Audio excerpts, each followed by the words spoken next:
pull hard to lock out. Let's see. Come on, Even. Come on. Let's go.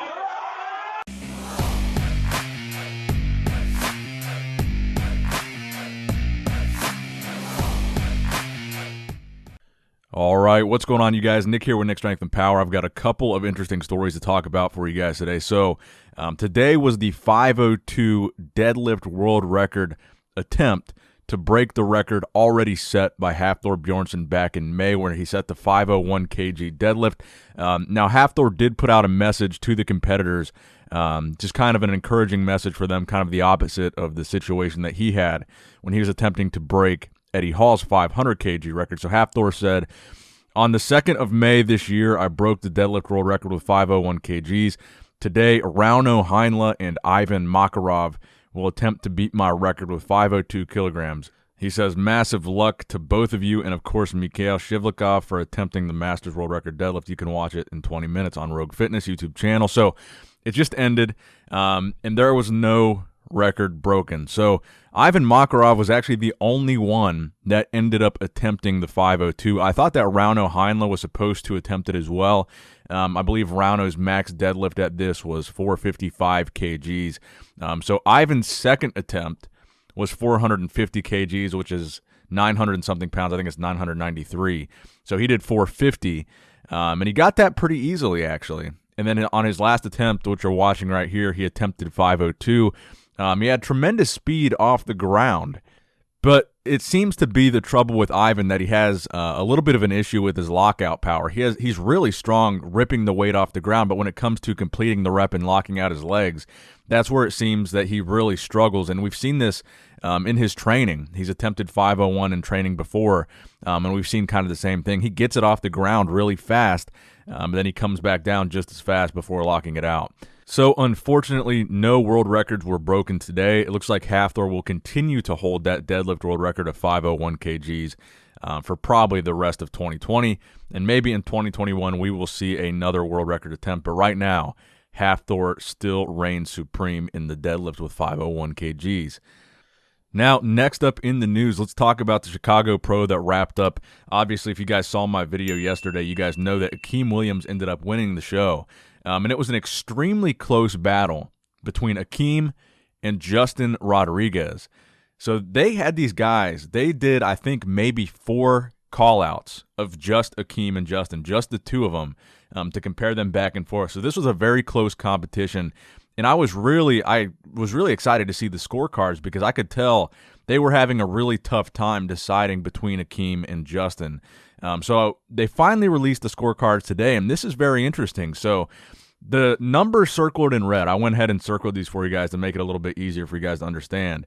The red circled numbers, those are the scores from prejudging. So after prejudging, a lot of people had Justin winning, including myself. And they were right to think that because at prejudging, Justin's score was 3 and Akim's was 6. That means Justin was winning by a pretty good margin at prejudging. So as of prejudging, Justin was definitely winning.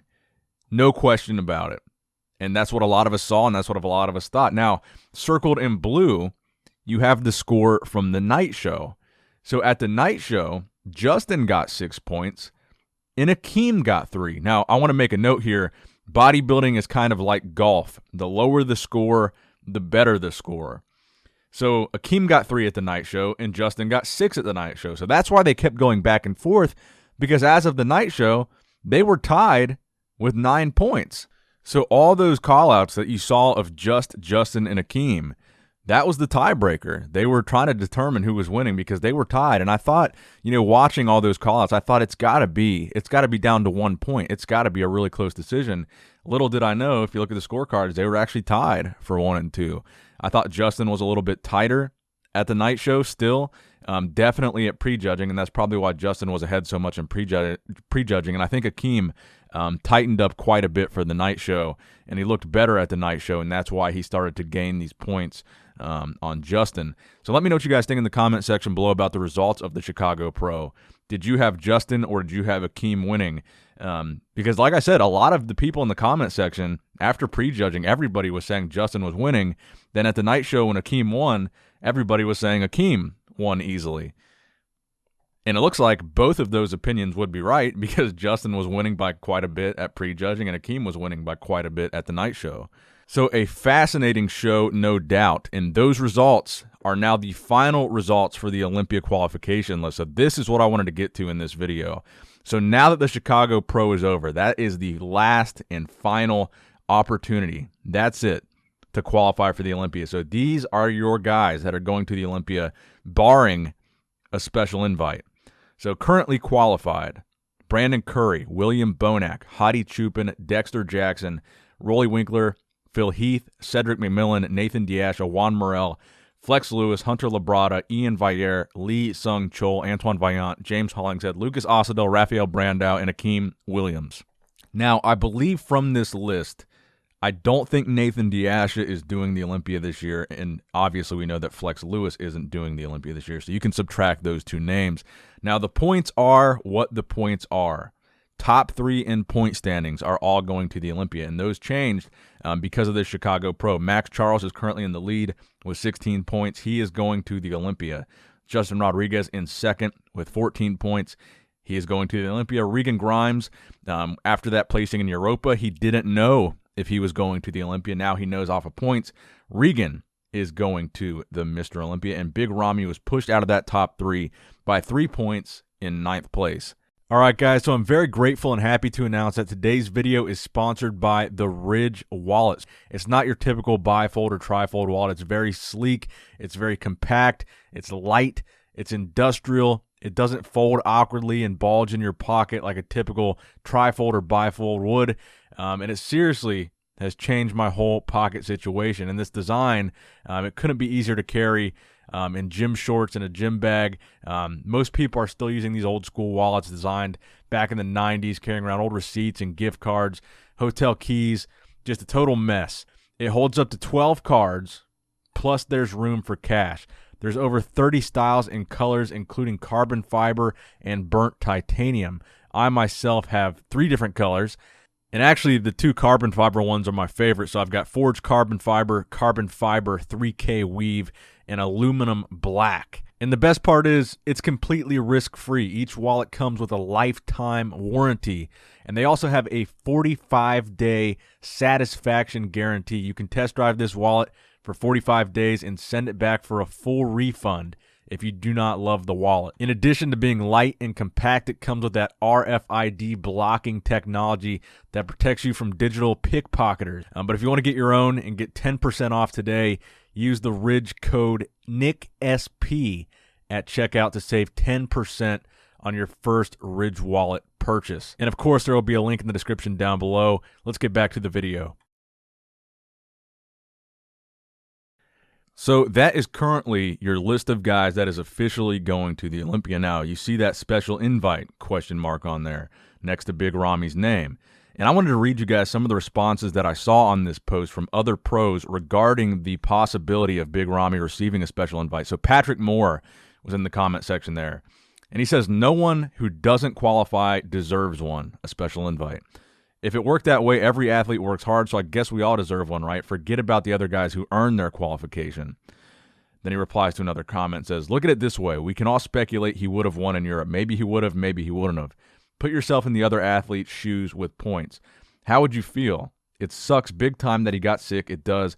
But because of the uncontrollable circumstances, a special invite should be given for speculation of a victory. What if he showed up off? And what if he was just shy of qualifying by points? Should a special invite still be given? So Patrick makes some good points here.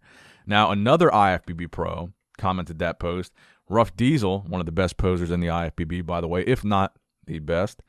He says, yes, he deserves one. No one would have beaten him at the European. People don't realize that half their favorite old school pros got special invites. It used to be a common thing. Leave it to the classic physique guy to know his bodybuilding history, because Rough Diesel, Terrence Ruffin, he is absolutely correct here.